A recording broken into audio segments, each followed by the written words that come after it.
வணக்கம். காடேஸ்வரா கிச்சன்லேருந்து கலா பன்னீர்செல்வம். இன்னைக்கு நம்ம வந்து தட்டைப்பயிறு எப்படி கடையிறதுன்னு பார்க்கலாம். அதுக்கு தேவையான பொருள் என்னென்னு பார்த்துருவோம். அதுக்கு முன்னாடி நம்ம சேனலை சப்ஸ்கிரைப் பண்ணாதவங்க சப்ஸ்கிரைப் பண்ணிக்கோங்க. தட்டைப்பயிறு 1/2 டம்ளர் எடுத்து வச்சிருக்கிறேன்.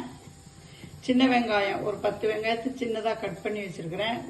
ஒரு வரமிளகாய், ஒரு பச்சை மிளகாய், கொஞ்சமாக கருவேப்பிலை, ஜீரகம் ஒரு 1/2 ஸ்பூன், வெறும் மல்லி ஒரு 1/2 ஸ்பூன். இதை வந்து குக்கரில் போட்டு ஒரு 4-5 விசில் விட்டு நல்லா வேக வச்சு எடுத்துக்குவோம். ஊற வைக்க வேண்டியதில் நீங்கள் அப்படியே டைரெக்டாக போட்டிங்கனாலே வெந்துடும்.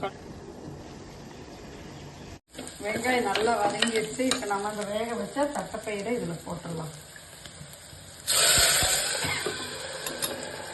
இந்த குழம்புக்கு தேவையான உப்பு, இதை கடைஞ்சிடலாம். நீங்க வந்து சட்டி இல்ல கடைய முடியாதுன்னு பயப்பட வேண்டாங்க. குக்கர்லயே விட்டு இன்னொரு 4-5 விசில் விட்டுட்டீங்கன்னா நல்லா மசிஞ்சிரும். அப்புறம் நீங்க வந்து கரண்டிலேயே கூட அப்படியே மசிச்சுக்கலாம். இல்லைன்னா நீங்க மிக்சியில போட்டு ஒரே ஒரு பல்ஸ் மோட்ல வச்சு எடுத்துக்கிட்டீங்கன்னாலும் கடைஞ்ச மாதிரி ஆயிரும். நல்லா கடைஞ்சிருச்சு பாருங்க. அவ்வளவுதான், நம்ம தட்டைப்பயிறு கடையல் ரெடி ஆயிடுச்சு.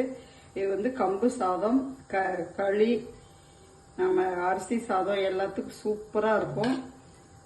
நீங்களும் இதே மாதிரி ஒரு தடவை செஞ்சு பார்த்துட்டு எப்படி இருந்தது